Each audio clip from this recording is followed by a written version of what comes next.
¿Cómo es posible que la principal potencia militar de la época, Persia, decidiera cruzar el mar Egeo, iniciando un conflicto bélico que terminaría por marcar el inicio de su decadencia? ¿Cómo es posible que algunas polis griegas lograran frenar ese avance mediante una táctica militar que siglos después inspiraría al mismísimo Aníbal? Y por último, ¿cómo es posible que todo esto haya dado lugar a una prueba de las actuales Olimpiadas que consiste en correr como si no hubiera mañana? A todas estas preguntas vamos a tratar de dar respuesta en el vídeo. Esto es Historia en Comentarios y vamos a hablar de la batalla de Maratón.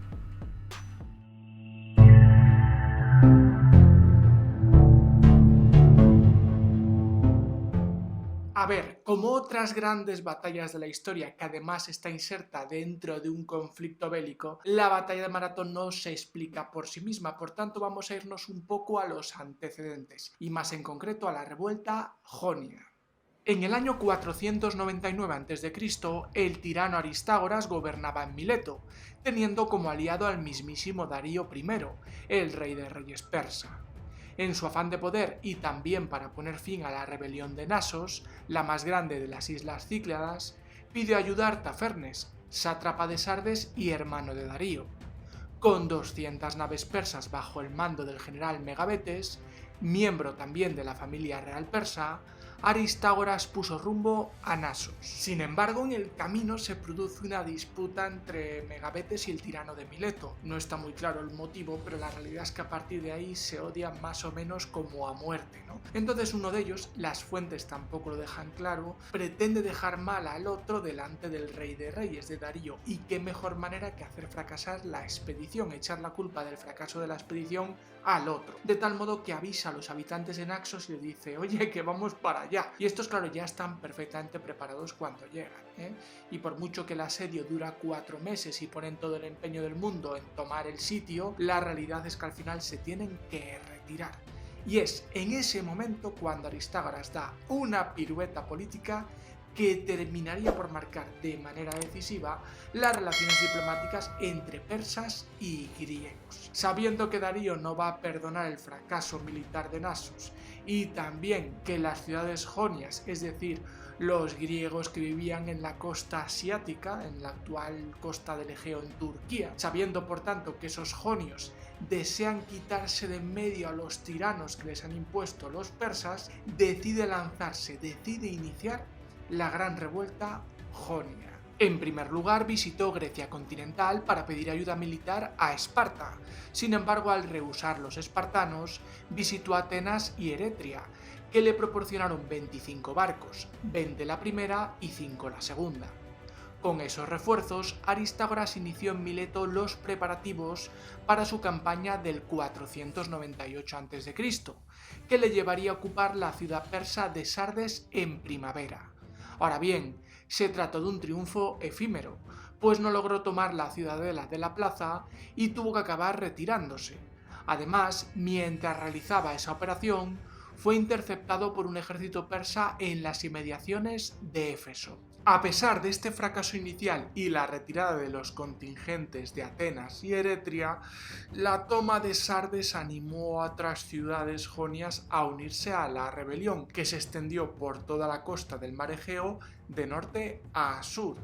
Una a una, poco a poco, todas se fueron sacudiendo el yugo de la dominación persa, de los tiranos que habían impuesto los persas. Ahora bien, la reacción de Darío no se hizo esperar, mandó un ejército y volvió a someter todas esas ciudades. El principal suceso de la guerra fue el asedio y toma de Mileto, ciudad que encabezaba la rebelión. Los persas bloquearon la entrada al puerto con 600 navíos, al tiempo que trataban de tomar la ciudad por tierra. No obstante, con el fin de levantar el bloqueo marítimo, los griegos reunieron una flota de 353 barcos, que a pesar de estar en inferioridad, se batieron con los persas frente a la isla de Lade. La derrota definitiva de las naves griegas selló la suerte de Mileto y del propio Aristágoras, que terminó huyendo a Tracia, donde moriría años después. Una vez sofocada la revuelta de las ciudades jonias y con el Helesponto bajo su control, Darío prestó oídos a la petición de Hipias, quien le aconsejó ir contra Atenas y Eretria por la ayuda que habían prestado a los rebeldes. Pero vamos a parar aquí el relato, porque ha llegado el momento de hablar de Hipias. Estamos ante uno de los hijos de Pisístrato, quien gobernó Atenas en calidad de tirano hasta en 3 ocasiones entre el 561 y el 527 a.C. El propio Hipias, junto a su hermano Hiparco, impuso su poder sobre los atenienses hasta que sus enemigos almeónidas, apoyados por el rey Cleómenes de Esparta, lo obligaron a aceptar el destierro en el año 510 a.C. Desde entonces se refugió en la corte del rey Darío de Persia, mientras en su ciudad Clístenes daba forma a la democracia ateniense. En definitiva, Hipias buscaba el apoyo de Darío para recuperar su gobierno sobre Atenas, mientras que el rey de reyes consideraba que este ateniense era una pieza interesante en su juego político occidental. De esta manera, una vez reorganizada la Grecia asiática, decidió conquistar Tracia y Macedonia, así como reinstaurar a Hipias en su tiranía como su vasallo. Después de esto esperaba ir ocupando el resto de Grecia de manera progresiva, dejando a Esparta cada vez más aislada. Fue así como en el 492 a.C., Darío envió a su yerno Mardonio con un ejército a Tracia. Una vez conquistado ese territorio, obligó a Alejandro, rey de Macedonia, a convertirse en vasallo de Persia.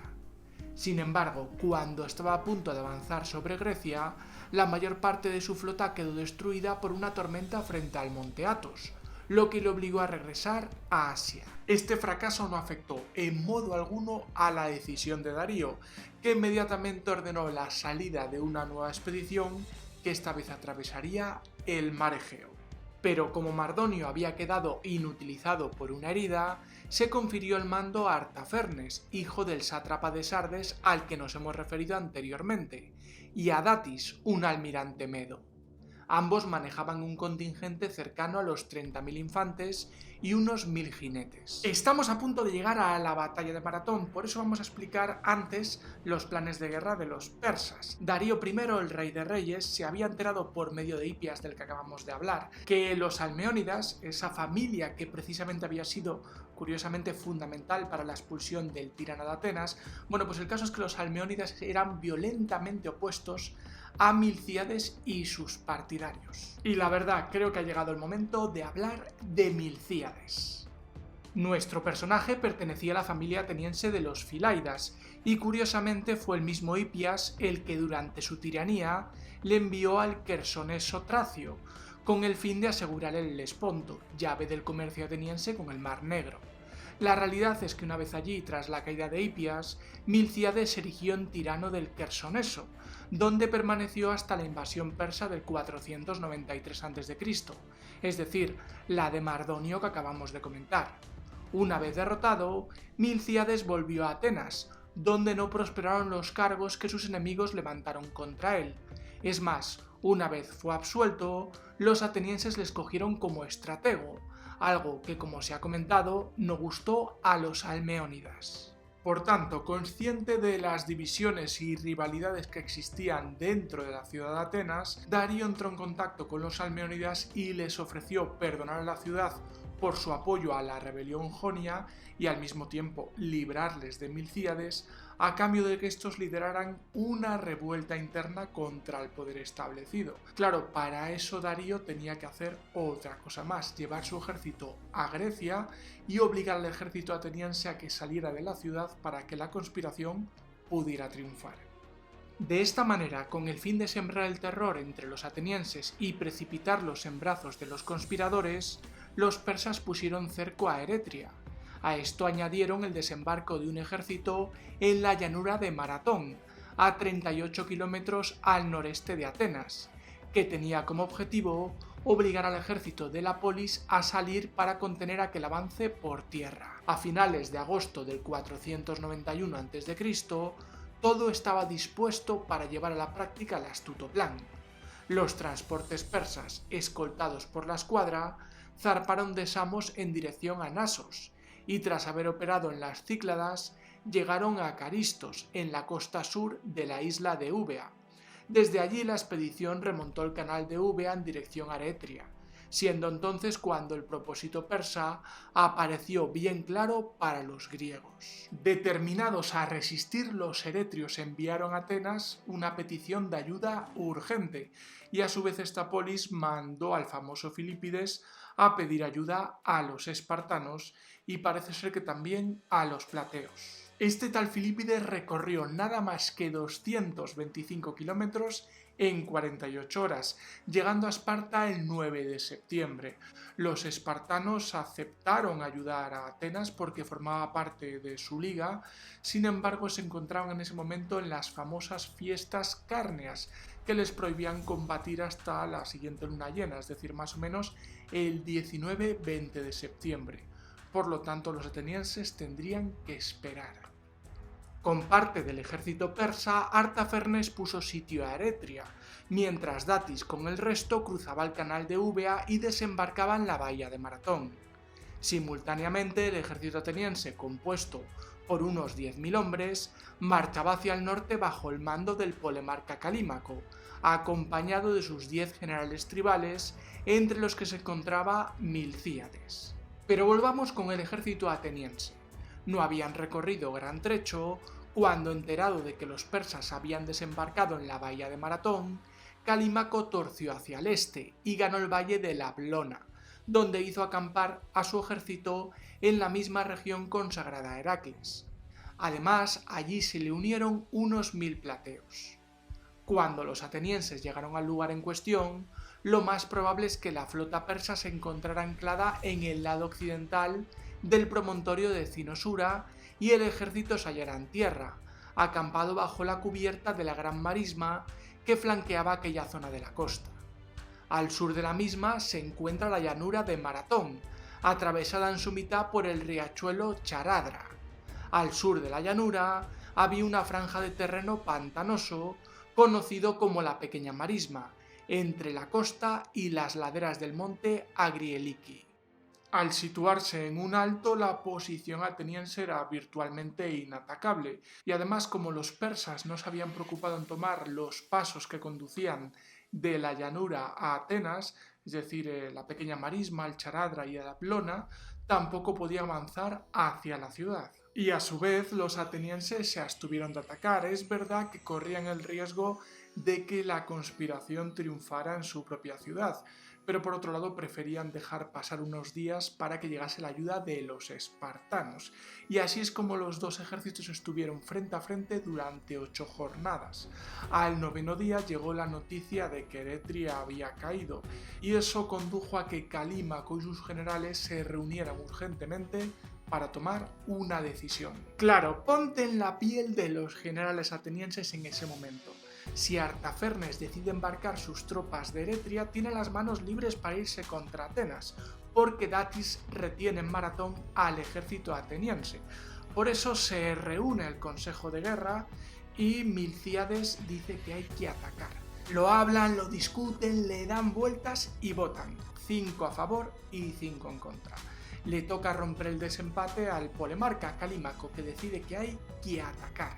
Y curiosamente ese día al que le tocaba dirigir el mando táctico del ejército ateniense es al propio Milcíades. Fue probablemente el 21 de septiembre cuando Milcíades, general del día, colocó el ejército ateniense en orden de batalla. Al parecer sus hombres avanzaron en 2 columnas paralelas, cada una de cerca de 1 kilómetro de longitud. Luego, al penetrar en la llanura de Maratón, ambas se desplegaron formando línea de batalla. Al ver esto, los persas situaron inmediatamente su ejército en la orilla derecha del Charadra, de modo que quedara paralelo a la playa. El intervalo entre ambos ejércitos debió ser inferior a los 8 estadios, es decir, cosa de 1,5 kilómetros.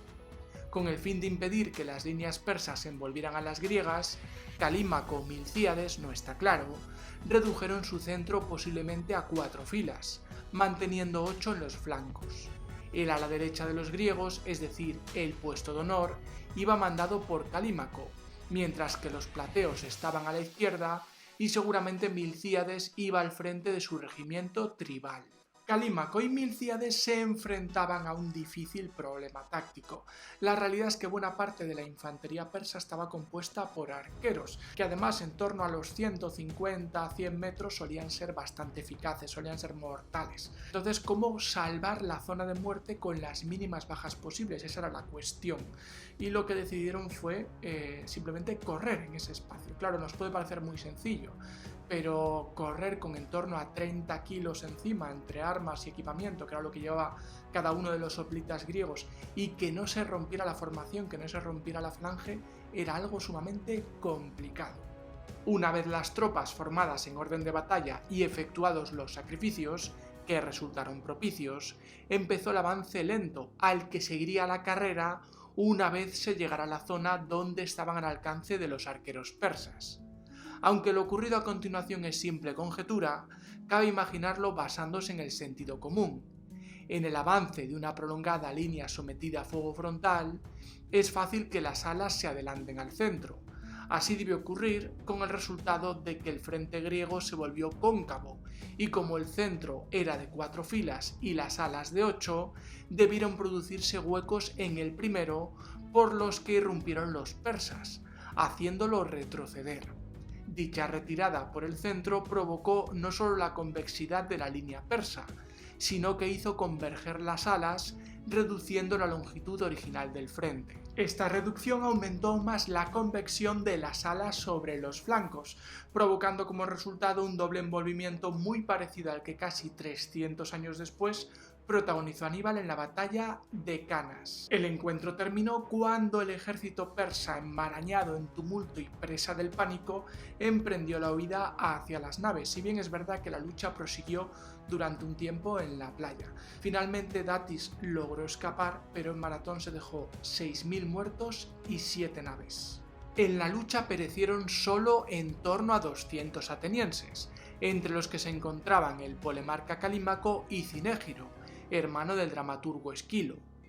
Y la verdad es que no se conservan datos de las pérdidas de los plateos, si bien sabemos que los muertos fueron enterrados bajo un túmulo que aún hoy día marca el lugar de la batalla. Cuando Datis embarcó apresuradamente los restos de su ejército, Artafernes debía estar ya navegando y su vanguardia haber pasado el cabo de Cinosura. Fue entonces cuando alguien hizo señales mediante reflejos de un escudo desde el monte Pentélico. Nos es desconocido el autor del hecho, así como la noticia transmitida por la señal, pero a juzgar por lo ocurrido al día siguiente, debió invitar a los persas a navegar directamente hacia Atenas para ayudar a los conspiradores. Los griegos no tenían un instante que perder, así que en cuanto Datis se embarcó, enviaron al famoso Filipides para que corriera a toda velocidad a anunciar la victoria a Atenas. Y bueno, lo cierto es que el pobre Filipides falleció según llegó. Al mismo tiempo pusieron marchas forzadas para llegar antes que Artafernes y evitar que desembarcara en el Falero. Comprendiendo que su oportunidad se había perdido, Artafernes dispuso su flota y zarpó rumbo a Asia. Aquella misma noche la vanguardia espartana entró en el Ática. Al enterarse de que la batalla se había librado y ganado, los guerreros se acercaron a Maratón para ver la mortandad persa. Pues hasta aquí todo lo relativo a la batalla de Maratón y a la Primera Guerra Médica. Ahora bien, os anuncio, en los próximos días voy a ir sacando shorts, es decir, vídeos cortos, donde iré ampliando información, contando anécdotas sobre este conflicto bélico, sobre la batalla y también sobre sus principales protagonistas, así que estad atentos. Y ahora me voy. ¡Chao, chao!